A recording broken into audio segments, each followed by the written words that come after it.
आपने अपने श्वास के गति को जान लिया ना, आप लाइफ में बहुत कुछ अचीव कर सकते हैं। ऐसी चीजें कर जाओगे जो आप करना चाहते हो। लेकिन ये बहुत सारे उदाहरण हैं, भारत में भी इसका उदाहरण है देव रहा बाबा। तो जब एक पत्रकार ने उनसे पूछा तो उनका जवाब था, मैं दिन में जो है चंद्र को देखता हूँ और रात को सूर्य को देखता हूँ। अगर आपसे पूछा जाए कि आपके लाइफ में सबसे इम्पोर्टेंट चीज क्या है, प्यार, शोहरत या परिवार, आप क्या जवाब देंगे इसका? जरा सोच कर देखिए कि सबसे ज्यादा महत्वपूर्ण क्या है आपके लिए। आपकी सांसें, जिसके बगैर आप एक मिनट भी नहीं रह सकते। अगर आपसे आपकी सांसें छीन ली जाए तो आप नहीं रह सकते। आखिरकार इस सांस में क्या है, क्यों हम इसके बारे में नहीं सोचते? आप जरा गौर करिए, सांस कितनी इम्पोर्टेंट है। पर क्या आपने पूरे 24 घंटे एक दिन में, क्या आपने एक मिनट भी अपने सांसों के बारे में सोचा कि ये इम्पोर्टेंट क्यों है, कहाँ से आती है ये सांस और इसके बिना हम जीवित क्यों नहीं रह सकते? क्या ये केवल ऑक्सीजन से रिलेटेड है या ये केवल एक साइंस से रिलेटेड है? अगर मैं ये कहूँ कि आप जो है गुस्सा करो अपने सांस को धीमी गति में करके, तो क्या आप गुस्सा कर पाएंगे? नहीं, क्योंकि गुस्सा करने के लिए आपके श्वासों की जो गति है वो तेज होनी चाहिए। तो सोचिए कि हम श्वासों की गति को चेंज किए बिना कोई भी एक्टिविटी कर ही नहीं सकते। तो ये इतना जरूरी है, फिर भी इसके बारे में हम नहीं सोचते। क्यों? क्योंकि एक यही चीज है जिसको करने के लिए, जिसको फील करने के लिए आपको सोचना नहीं पड़ता। अगर आप श्वास के बारे में नहीं भी सोचेंगे ना, तो भी आप श्वास ले रहे होते हो। एक यही एक्टिविटी है जो आपको सोचना नहीं पड़ता, आपका दिमाग बिना सोचे ये करवाता है आपसे। और एक बात बोलूं कि गॉड ने जो है ना सांस चलाने की जिम्मेदारी हमारे ऊपर नहीं दी है। अगर हमारे ऊपर दे दी होती तो हम क्या बोलते कि कोई और कर लेंगे या किसी से ले लेंगे, अभी मैं थका हुआ हूँ, अभी तुम मेरे बदले सांस ले लो। इस तरह के कुछ लाइन्स हमें सुनने को मिलते कि आप कर लो, मैं बाद में करूँगा।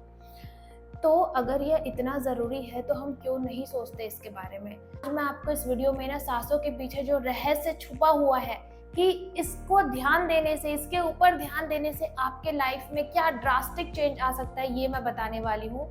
अगर आप रेगुलर बेसिस पे परेशान रहते हैं या कोई भी टेंशन चल रही है, चाहे ये आपके लाइफ स्टाइल से रिलेटेड हो, आपके जॉब से रिलेटेड हो, आपके पर्सनल लाइफ से रिलेटेड हो, एवरीथिंग जो भी एक्शन होता है यह आपके श्वासों की क्रिया पर निर्भर करता है। अगर आपने अपने श्वासों की गति पे ध्यान दे दिया, आपने अपने श्वास के गति को जान लिया ना, आप लाइफ में बहुत कुछ अचीव कर सकते हैं। और ये केवल मैं नहीं कह रही हूँ, बहुत संत ऋषि आए, इस पे बहुत बुक्स लिखी गई है, इसके पीछे के साइंस को समझा गया है। उसके बाद जो है फैसला किया गया कि अगर आपने सांसों का रहस्य जाना तो अपने लाइफ में बहुत कुछ अचीव कर सकते हो। साइंस ऑफ ब्रेथ, जिसके बारे में जो है हजारों साल पहले ऋषि मुनियों ने बताया है, वेदों में इसके बारे में वर्णन है। अगर आपने साइंस ऑफ ब्रेथ को जान लिया ना, तो आप लाइफ में ऐसी चीजें कर जाओगे जो आप करना चाहते हो। और सांसों के भेद को आसानी से समझा जा सकता है अगर आप चाहो तो। इसके लिए आपको इसका अनुभव खुद करना पड़ेगा और जो प्रक्रिया है वो बहुत आसान है। मैं ये नहीं कह रही हूँ कि आपको प्राणायाम करना है, आपको 1 घंटे बैठे रहना है, कपालभाति करना है, क्योंकि लोग क्या सोचते हैं, श्वास को समझने की क्रिया मतलब वो प्राणायाम से कनेक्ट करते हैं कि हम तो भैया अब 1 घंटे बैठ के ये सब नहीं कर सकते, ये हमारे बस की बात नहीं है। मैं आपको सांसों के भेद को समझने का बहुत आसान तरीका बताने वाली हूँ, वीडियो के एंड तक बने रहे। जब हम श्वास लेते हैं और छोड़ते हैं तो हमारे शरीर में जो 5 तत्व रहते हैं, आकाश, वायु, जल, पृथ्वी, अग्नि, ये 5 तत्व जो है प्रवाहित होते हैं उन सांसों में। इसी को आपको बैलेंस करना होता है। जब आप श्वास पे ध्यान देते हो तो आप अपने 5 तत्वों को बैलेंस करते हो। आप अपने शरीर के जो भी चीजें हो रही है अंदर, उसको आप जान पाते हो। अगर आपको बहुत ज्यादा गुस्सा आ रहा है और आपको गुस्सा तुरंत कंट्रोल करना है, तो आप तुरंत अपने श्वासों को देखना चालू कर दो। लोग सोचते हैं कि श्वासों पे ध्यान देना मतलब श्वास की गति में हेर फेर करना। जब हम बोलते हैं कि आप श्वासों पे ध्यान दो तो वो प्राणायाम करने लग जाते हैं। जब हम बोलते हैं कि जस्ट आपको सिंपली अपने ब्रेथ को आते और जाते देखना है, महसूस करना है, तो वो क्या करते हैं, बहुत कॉन्शियस हो जाते हैं और डीपली इनहेल करने लग जाते हैं और डीपली एक्सेल करने लग जाते हैं। आपका जो एज है ना, वो भी आपके श्वासों की गति पे डिपेंड करता है। आप 1 मिनट में अपने श्वासों की आने और जाने की गति को काउंट करिए। अगर वह जो है 15 से ऊपर आ रहा है, इट मीन्स कि आपकी बॉडी जो है वेल नहीं है, आप बिल्कुल हेल्दी नहीं हो। ये पर्सन जो है प्रति मिनट जो है 10 से 13 बार सांस लेता है। योगियों का जो है 6 to 8 होता है, उससे नीचे भी होता है।